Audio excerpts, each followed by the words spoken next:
Hello everyone, नमस्ते अनि स्वागत छ हजुरहरूलाई हिमालय किचनमा। आज म हजुरहरूको लागि लिएर आएको छु कुखुराको पाङ्ग्राको एकदमै मिठो तरकारीको रेसिपी। यसलाई चाहिँ हामी जाँते पनि भन्छौँ।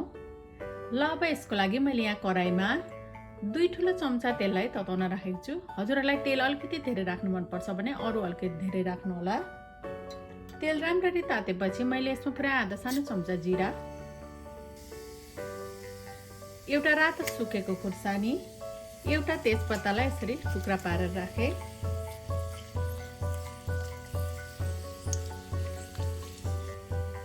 ल अब यति बेला मैले राखे एउटा मिडियम साइजको प्याज,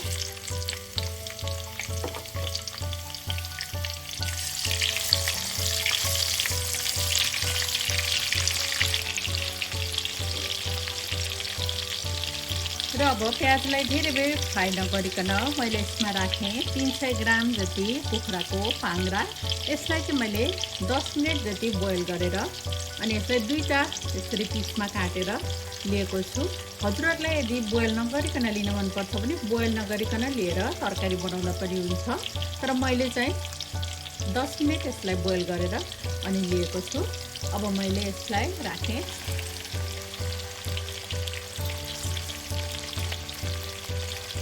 र नुन राखेँ मैले थोरै आफ्नो स्वाद अनुसार।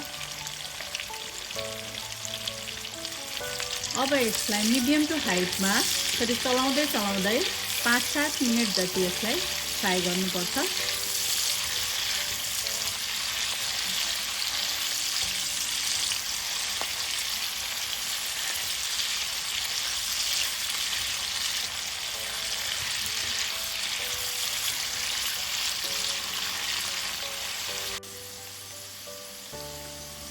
ल झन्नै 7 मिनट जति फ्राई गरेपछि हाम्रो पाङ्ग्रा र प्याज दुवै ठिक्क फ्राई भएको छ।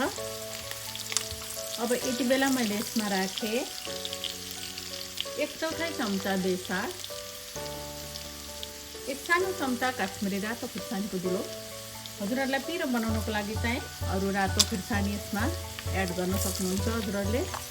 अब यसलाई मिक्स गरिदिएँ मैले।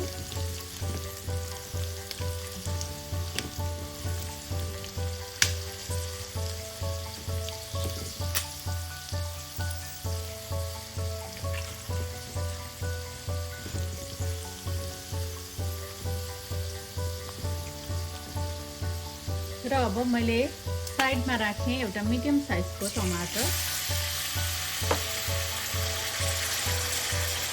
राखेर मैले नुन राखेँ टमाटरको लागि थोरै आफ्नो स्वाद अनुसार।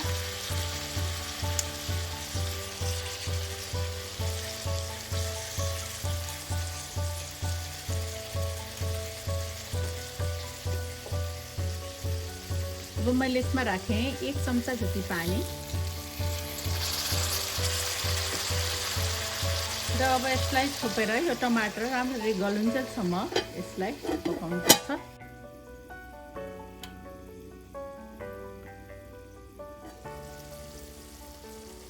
ल अब टमाटर राम्ररी गलिसकेको छ।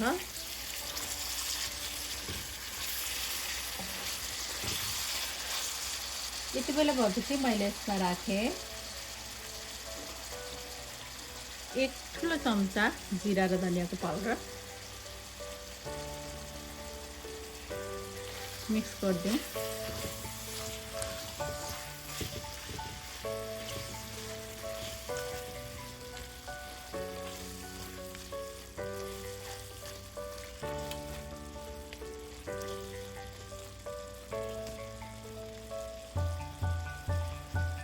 र मैले यसमा राखेँ 1 कप जति पानी। म चाहिँ ग्रेभी टाइपको करी बनाउँदैछु, त्यही भएर।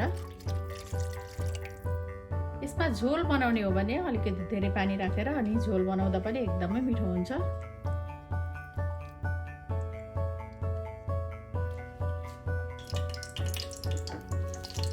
र यसमा मैले राखेँ 1 ठुलो चम्चा जति लसुन र अदुवाको पेस्टलाई।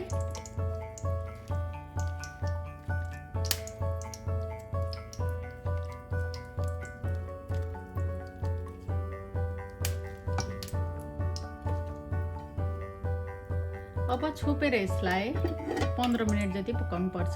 जति धेरै बेर यसलाई हामीले पकायौं त्यति नै मिठो तरकारी बन्छ।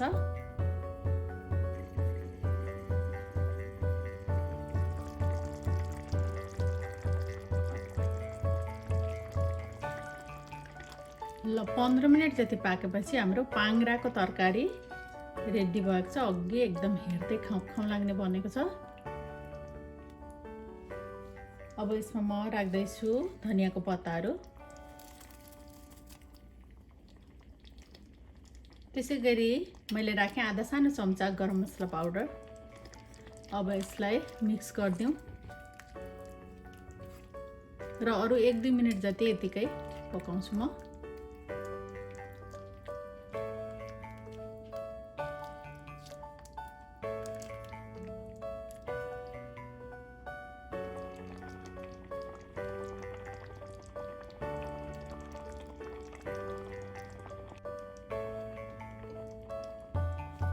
ल अब हाम्रो पाङ्ग्राको तरकारी खानको लागि रेडी भएको छ।